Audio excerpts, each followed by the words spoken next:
Okay, this is the system as I encounter it. We're going to remove this system and put a new one in its place. So we're getting rid of the Pioneer, old and beat up, and we'll check out the stats on it and figure out maybe something went wrong with it, or maybe nothing's wrong with it. So anyway, we're going to replace it, and then the customer's going to put it somewhere else. Okay, we're going to start a process of removing the system and installing a brand new one. And so we're going to pump down the refrigerant out of the system and put it back into the outside unit the way it was from the factory. Okay, and I posted a video last night on how to do this for people who didn't want to do a nitrogen pressure test. And if you don't want to do a nitrogen pressure test before you install your system, then you're going to do it afterwards possibly, because you might have to pump your system down. Okay, so this system we're about to pump down, it just needs, we're moving it. He's going to take it to some other location. We're going to put a brand new one in its place. So the process of pumping it down is what we're going to do first. Here we go. Come on over, John. Hey. Hey, we met here, John. He's in our group. What are the chances, huh? What are the odds? And so that worked out wonderful. So we're going to go ahead and do this for his mother. And this is his mother's place, and we're going to replace her system. Yeah, right. Cool. Okay, we're going to start our procedure now to pump the refrigerant back into the system. We just turned the indoor unit on. It's on cool, turbofan, and 62 degrees. So the outside unit is now on. The fan is working. So what we're going to do first is this is the one that's hooked to your refrigerator. So this one right here is right down here to low. And we're going to open this up. This right here is the charging valve. And the charging valve is that thing we were teaching you about. You don't have to try to put in the adapter, the 5/16 adapter for your 1/4-inch hose. 5/16 adapter, you put it on there, and this takes the place of that 5/16 adapter and gives you a way to push in your Schrader valve. So this way you don't have to remove the Schrader valve, okay? So right now we're just going to go ahead and push it in, and this is going to push the Schrader valve in and put the pressure onto our unit here, okay?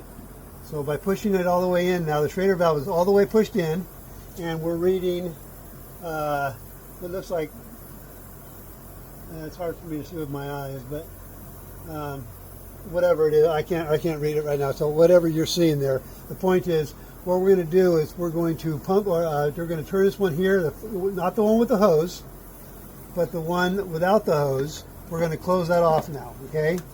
So we're going to take it and push it in all the way. Yeah, it's leaking too. The O-ring's totally leaked. Okay, once we do that, now you'll see it go down. See it? As soon as it gets to 0, now we're going to close the other one down as soon as it gets to 0.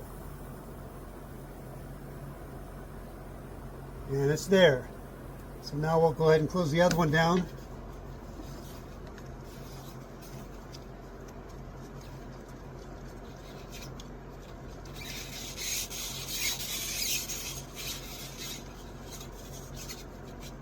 Okay, now we pull our disconnect. And that's the whole procedure, okay? You pull your disconnect, as soon as that's done, now your system is safe. All the refrigerants put back into the system, okay? And it's really that simple, that fast.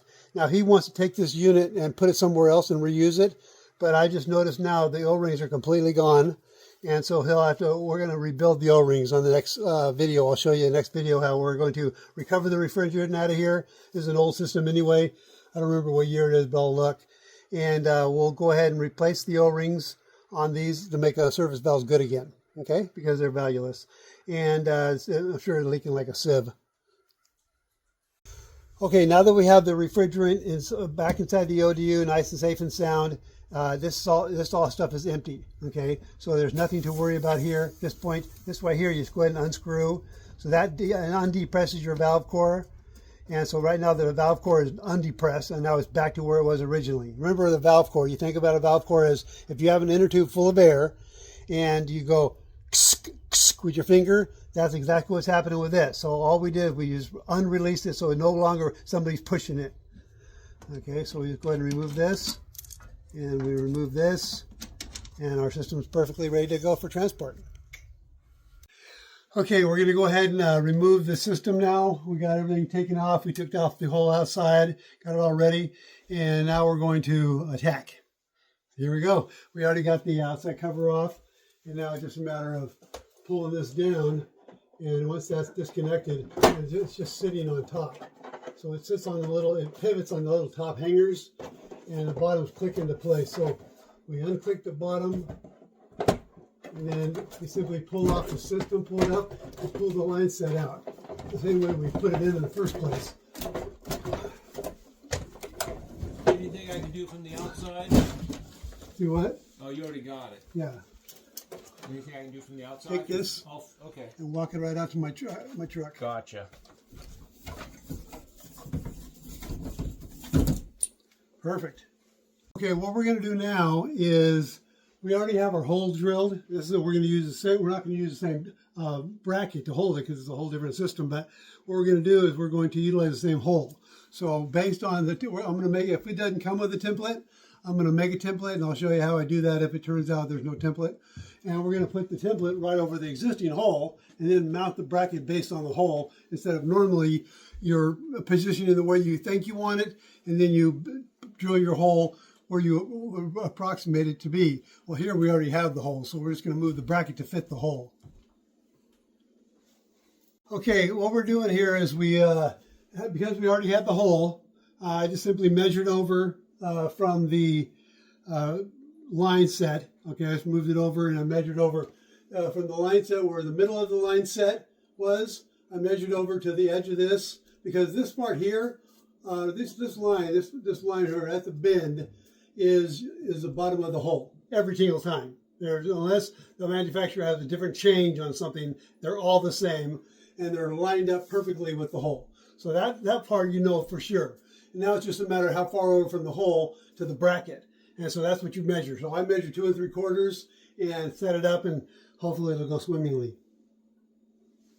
Okay, I'm going to go ahead and show you how to do it. I was just going to tell you about it, but I'll go ahead and show you. We'll see how it goes.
And that's how it's done. What do you expect from the HVAC Ninja? Okay, whenever you're about to bend, your line says come out. We just took it off. The nitrogen that was stored inside just let loose. It's perfectly fine. That's supposed to happen. And now you're going to bend it down into your line set cover. Okay, 3/8 and 1/4 inch are easily malleable by hand, just by taking your time and going like this. But there's no reason to, especially if it's not yours. If it's somebody else's system, you really don't want to be replacing something. If it's your own, you might take a chance and decide not to get line set benders. But you should always use them anyway, as far as I'm concerned. But before you do that, look inside right here and make sure these are perfect. They usually are. I've never seen bad ones, but double check. Make sure the flare looks good. Make sure everything looks perfect on them, okay? So you just want to check everything out. And so far it looks perfect to me, okay? Now what I'm going to do is, some people say that some of these things are dirty and they get stuff inside. That never happens. Only time that happens is if you're a dirty slob. So if you're not a dirty slob and you keep care of your tools, that will not happen to you either. So I take care of my tools. They're always in a bag or laying on a tarp. I have a tarp down here. I always have a tarp. It's sitting on something clean. I keep mine clean.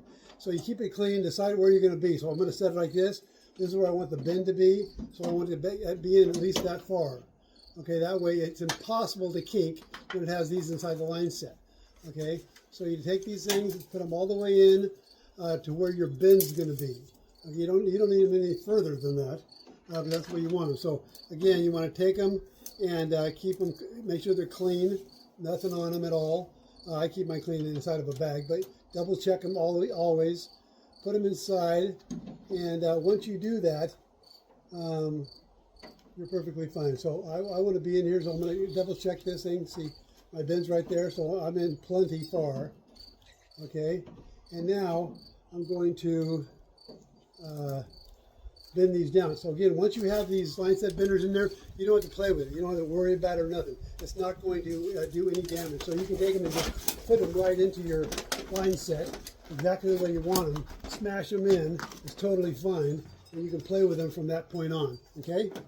And then you simply remove the things and you're all good to go. Keep these things clean and tight. You won't have any problems at all. The people I think who were having problems with them possibly didn't deburr them. Not these. When you have a pipe, not these ones here, these are all clean from the factory, but if you had a pipe and you want to stick these into a pipe that you cut, deburr that thing, because when you don't deburr it, it scratches and tears at it. Okay, but if you have a nice smooth pipe, it'll go in smoothly and come out smoothly without any kind of mess ups.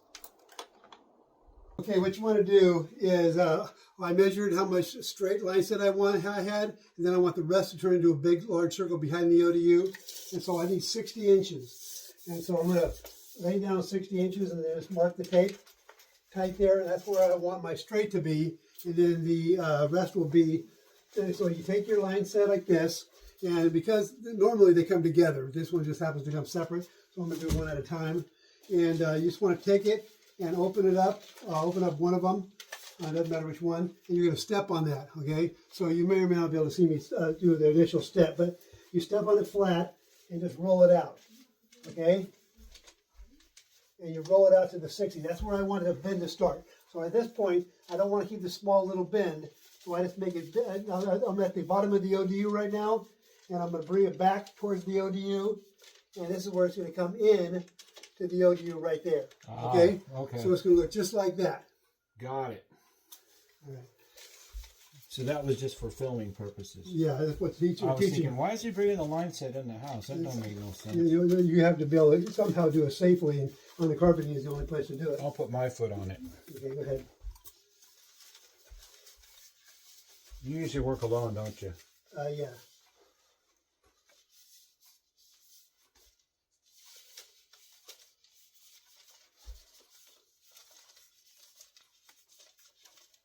Beautiful. I'll take this, you take that. You got both. I got both. Okay, hand me the 1/4 inch one. Okay, that's the That's yellow. a small one. Yeah. Okay, here you go. Yellow coming up. Thank you, sir. Perfect.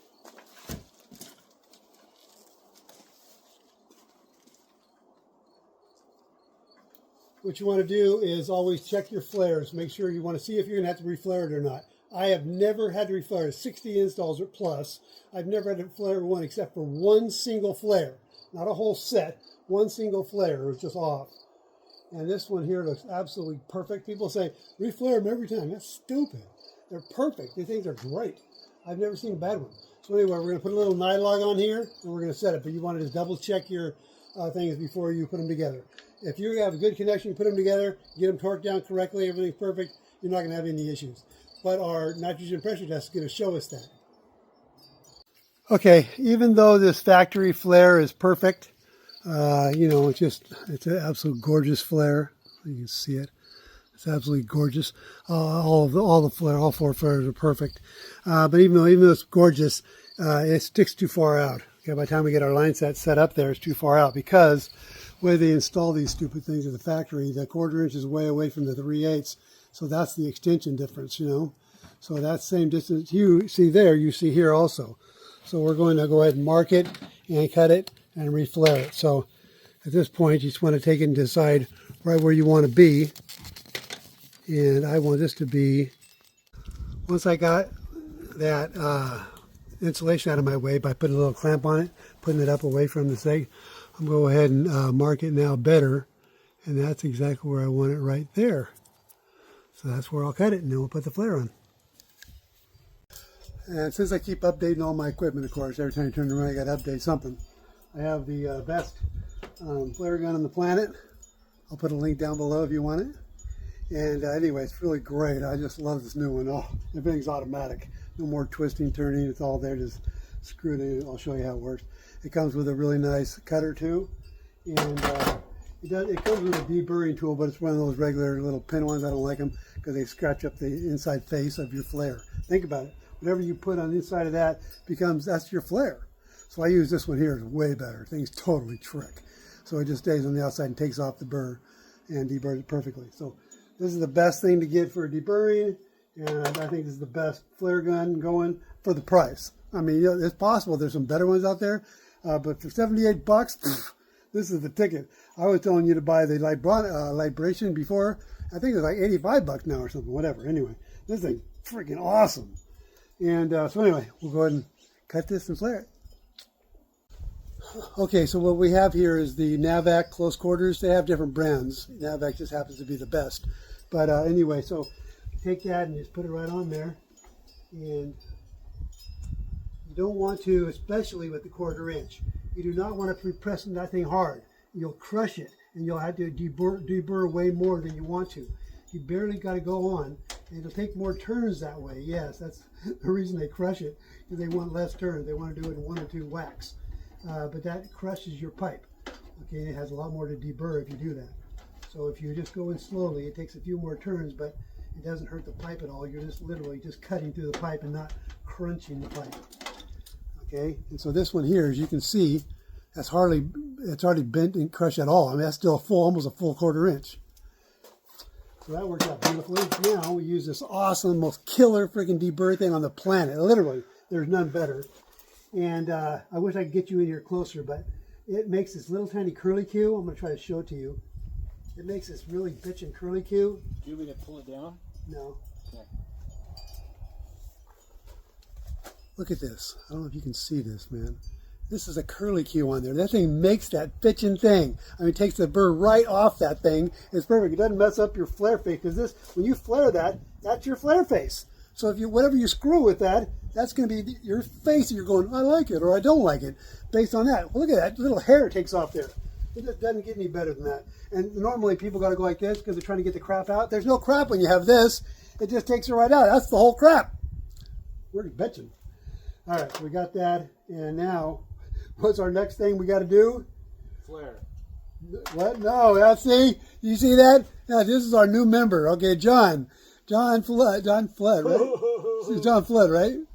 John said flare it. Now, that's exactly what we do. I've done it a million times. And but yeah, if you don't put the nut on first, you're totally hosed. You might make the most perfect flare on the planet, like this one was, and then go, oh crap! I forgot to put on the nut. You got to start all over. Oh, I knew that. I knew. Yeah, I was see? testing you. I was testing you. Exactly. So anyway, we take this thing off now and push this up a little more. Actually, I wasn't testing you. And then, I would have done that. go ahead and start over here. I can't do it with one hand. Well, I'm here. You could use me. I'll hold that up there for a second. Go a little higher. Okay.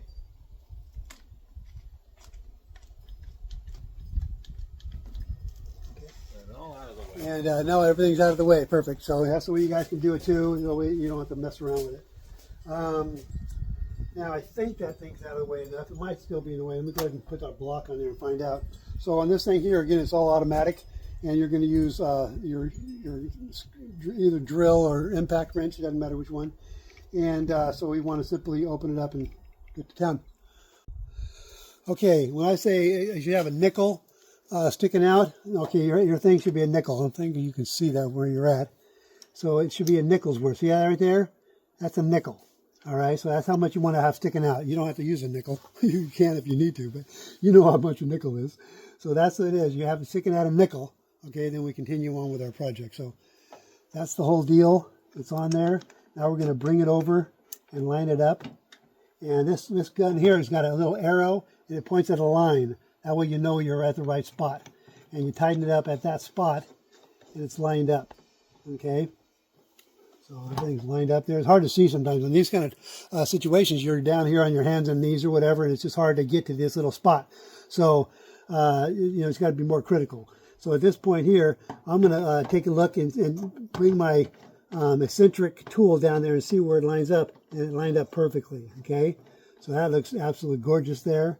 And so I'm going to go ahead and tighten this up, and that's going to tighten the block. Okay, it has a little indent on this side and an indent. See these indents? It has them on both sides, so it lines up perfectly. Everything's automatic. And now I'm going to screw this in and tighten up the block system, and then I'm going to screw that on, and it'll just go all the way up till it's automatic. As soon as it's done, it'll be released, and I'll just bring it back. And so it's a simple, nice, fast process. Worked great. Okay, just use the regular shaft. Okay, so the same shaft you use for the gun, it goes either way, you know. So it goes set up, so just put it on. It's locked into place with if you have an impact, and just take it. That just tightens it. So that way, when you go to put your flare on there, it doesn't push your pipe out. So you want your block secure. Okay. Then you'll just take your tool, put it right inside there, and that's it. Now back her right back out. Undo this.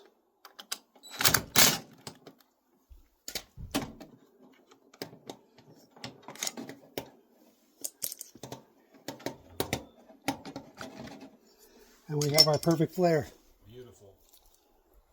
Go ahead and take you in there for a tighter spot. I don't know if I can show you this or not.